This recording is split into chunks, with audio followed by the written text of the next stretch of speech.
नमस्कार। स्वीकार्नुहोस् एउटा कविता यादहरू शीर्षकमा। यादहरू। तिमीले यादका एम्बुसहरू थाप्यौ त मेरा प्रत्येक पाइलामा।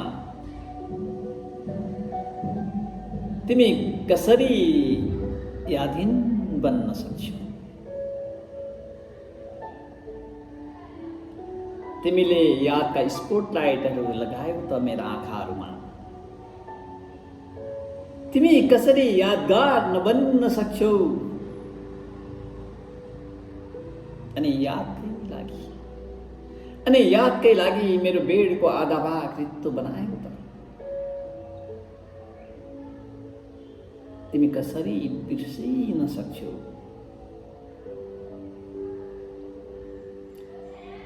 तिम्रा ती यादका गतिहरू बेग बनेर मलाई भेट्छन् अनि आवेगमा परिणत हुन्छन्। तिमी कसरी कोही पनि नहुन सक्छौ?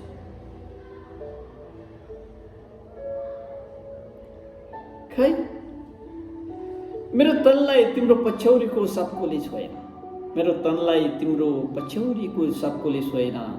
अनि बजेनौ चुरा छिन छिन। तँ सुनसानले याद नगर भन्यो। तँ सुनसानले याद नगर भन्यो।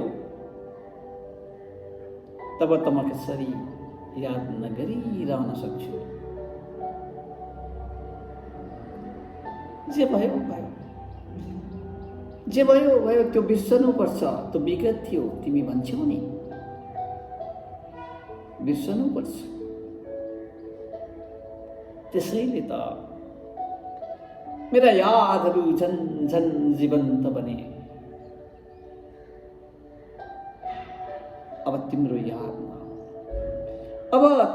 याद नआउन तिमीलाई बिर्साउन एउटै उपाय छ। तिमी मेरी बना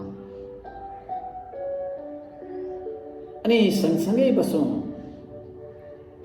सँगसँगै एक अर्कोलाई भुलेर